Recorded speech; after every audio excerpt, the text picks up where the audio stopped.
ઘરમાં કામ કરતી નોકરાણીને મારા પતિ સાથે મેં મારા ઘરમાં એવી હાલતમાં જોઈ. મિત્રો, આ એક સુંદર કહાની છે. જે મારું નામ નીલમ છે. હું મારા પતિ રવિ સાથે એક મોટા શહેરમાં રહું છું. રવિ એક સારી નોકરી કરે છે અને નોકરી કરતાં તેમને 2 વર્ષ થયા છે. મારા લગ્નને 1 વર્ષ થયું છે. લગ્ન પછી હું તેમની સાથે અહીં શહેરમાં રહેવા આવી.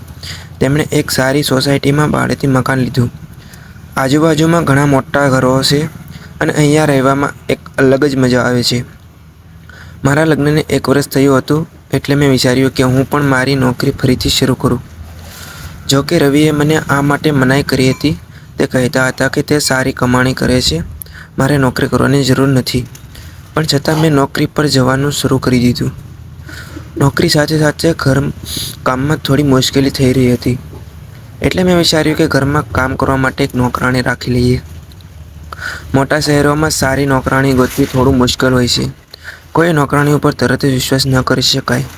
અમારી સોસાયટીમાં ઘણા નોકરાણી કામ કરવા આવતી હતી. મેં સોસાયટીમાં શોધખોળ કરી અને આજુબાજુના ઘરમાં કામ કરતી નોકરાણીઓ સાથે વાત કરી. પણ કોઈએ નોકરાણી વધારે કામ લેવા માટે તૈયાર ન હતી. તેથી દરેક મને ના પાડી દીધી. મેં આ વાત મારા પતિને કહી અને તેમણે મેં નોકરાણી ગોતવા માટે કહ્યું. રવિએ કહ્યું કે તે કંઈક મેયું કરશે. થોડા દિવસો પછી તેમણે ઘર કામ કરવા માટે એક નોકરાણી રાખી. મારા પતિ તેને પહેલેથી જ જાણતા હતા. લગ્ન પહેલાં મારા પતિ ત્યાંથી પોતાના માટે ખાવાનું મંગાવતા હતા. તેનું નામ રાખી હતું. તે 32 વર્ષની હતી. મને ખૂબ જ આનંદ થયો કે હવે હું મારી નોકરાણી નોકરી આરામથી કરી શકતી હતી. સવારે અને સાંજની રસોઈ કરવાની કોઈ ઝંઝટ નહોતી. ઘરમાં એક નોકરાણી આવી ગઈ હતી જે સારું ખાવાનું બનાવતી હતી. મારા પતિ પહેલેથી જ તેના હાથે બનાવેલું ખાવાનું ખાઈ ચૂક્યા હતા એટલે તેમને જાણીતું હતું. તેથી જ તેને લાવ્યા હતા. મારા પતિ વહેલા સવારે જલ્દી નોકરી પર જતા હતા અને હું તેમના પછી જતી અને તેમની પહેલાં ઘરે આવી જતી. રાખી રોજ કામ કરવા માટે આવી જતી. ઘરની એક ડુપ્લિકેટ ચાવી પણ તેમની પાસે રહેતી. સાંજે હું આવતી ત્યારે થોડો સમય સોસાયટીની મહિલાઓ સાથે વાત કરતી. લગભગ બધી જ મહિલાઓને હું હવે ઓળખતી હતી. સાંજે સોસાયટીની બધી મહિલાઓ બહાર ફરવા જતી. એક દિવસ જ્યારે હું મહિલાઓ સાથે વાત કરી રહી હતી ત્યારે એક સમાચાર મળ્યા. અમારી બાજુમાં 5 ઘર છોડીને જે પરિવાર રહેતો હતો તે ખૂબ જ અમીર હતો. તે ઘર તેમનું પોતાનું હતું. તે ઘરમાં કામ કરવા આવતી એક 19 વર્ષની છોકરી સવારથી ઘરમાં ન હતી. તે છોકરી તેના ઘરમાં રહેતી અને ત્યાંનું કામ કરતી.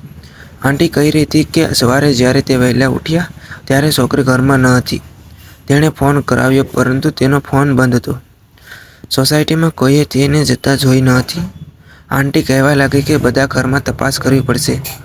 સાથે કંઈક લઈ તો નથી ગઈ ને? છોકરી તો સારી હતી પણ આજકાલ કોણ ક્યારે બદલાઈ જાય તે કહેવાય નહીં. મારી પણ તેને છોકરી સાથે મુલાકાત થઈ હતી. સારી છોકરી હતી, મીઠા સ્વભાવની હતી એટલે જ હું તેની વિશે જાણતી હતી. વાતચીત કર્યા પછી હું ઘરે આવી. મારા પતિ 8 પછી આવતા પણ આજે તેમની ગાડી ઘરની બહાર જ દેખાણી. તે આજે એટલા વહેલા કેમ આવી ગયા? વિચાર કરતાં કરતાં હું દરવાજા તરફ જતી રહી હતી. મેં મારી ચાવીથી દરવાજો ખોલવાનો પ્રયત્ન કર્યો પણ તે ખુલ્યો નહીં કારણ કે અંદરથી જ બંધ હતો. મેં ડોરબેલ વગાડી અને થોડીવાર ઊભી રહી છતાં પણ દરવાજો ખોલ્યો નહીં. થોડીક વાર પછી પતિએ દરવાજો ખોલ્યો. રવિએ કહ્યું, તું આવી ગઈ? તેમના ચહેરા પર એક અજબ ડર હતો. મેં પૂછ્યું, શું થયું? તમે એટલા બધા ડરેલા કેમ લાગો છો? તેણે જવાબ આપ્યો, કંઈ નહીં, હું નાહી રહ્યો હતો તેથી દરવાજો અંદરથી બંધ કરી દીધો હતો. ડોરબેલનો અવાજ કાન સુધી આવ્યો નહીં.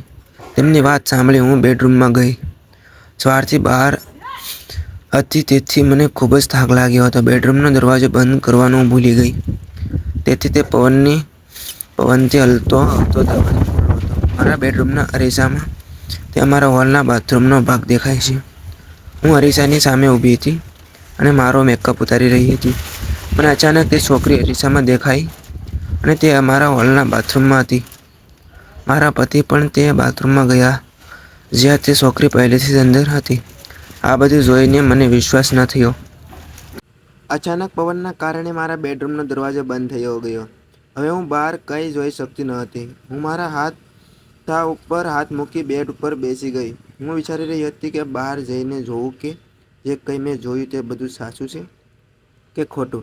ધીમે ધીમે મેં બેડરૂમનો દરવાજો ખોલવાનો પ્રયાસ કર્યો. જ્યારે મેં દરવાજો ખોલ્યો તો બાથરૂમનો દરવાજો ખુલ્લો હતો, પરંતુ મારા પતિ અને તે છોકરી ત્યાં નહોતા. મારી સ્થિતિ ખરાબ હતી. હું તેમને સમજાવી પણ શકતી નહીં. હું વિચારતી હતી કે મારા પતિ તે છોકરીને કેવી રીતે ઓળખે છે અને તે છોકરી મારા પતિ રવિ સાથે શું કરી રહી હતી અને હવે મારા પતિ તેને લઈને ક્યાં ગયા છે. મેં વિચાર્યું કે હું તેને ફોન કરું.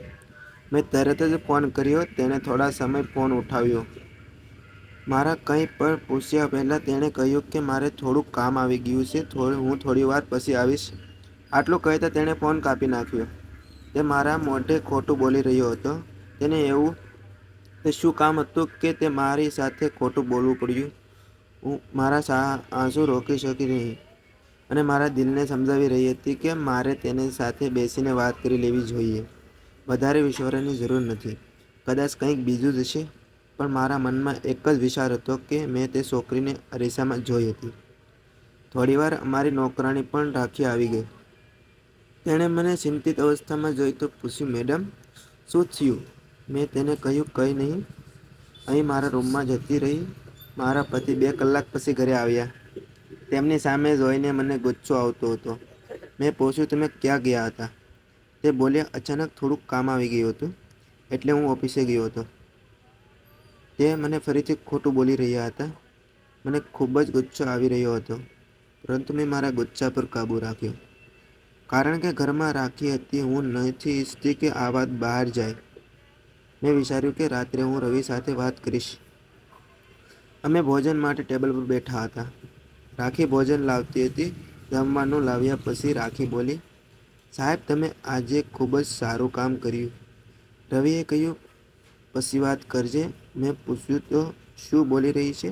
રાખીએ જવાબ આપ્યો કે મેડમ, તે છોકરી જે આપણા પાડોશમાં રહેતી અને કામ કરતી હતી. મેં વચ્ચે જ કહ્યું કે હા, સોસાયટીમાં તે સવારથી ગાયબ છે.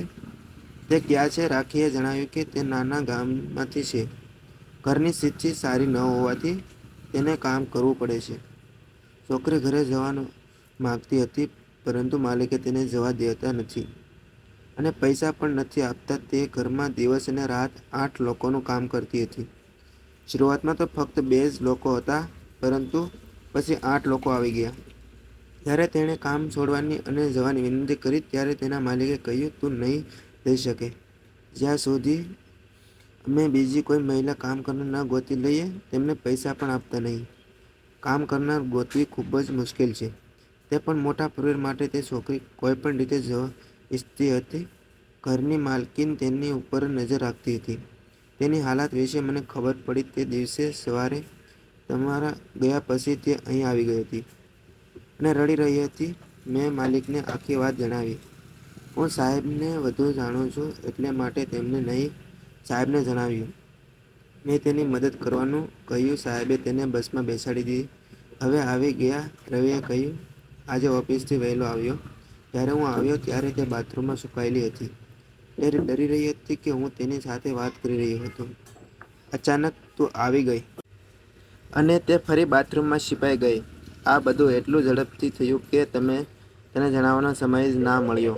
પછી હું તેને લઈને બસ સ્ટેન્ડ ઉપર ગયો. તારો ફોન આવ્યો ત્યારે મેં વિચાર્યું કે ઘરે જઈને આરામથી બધી વાત કરું. છોકરી સીધી હતી, ત્યાં આનંદમાં હતી.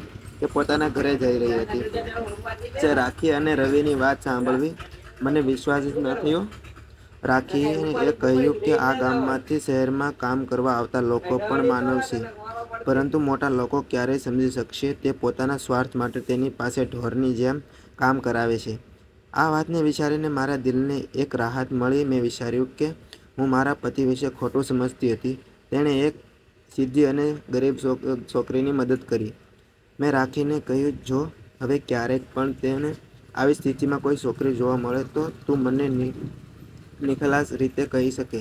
દરેકે પોતાના રીતે જીવન જીવવાનો આઝાદી છે. મિત્રો, તમને મારી આ વાર્તા કેવી લાગી? જો સારી લાગી હોય તો એક સુંદર કોમેન્ટ જરૂર આપજો. આવા વિડીયો જોવા માટે ચેનલને સબસ્ક્રાઈબ કરો. વિડીયો પર જોવા બદલ તમારો ખૂબ ખૂબ ધન્યવાદ. લાઇક, શેર અને સબસ્ક્રાઈબ કરી દેજો મારા મિત્રો.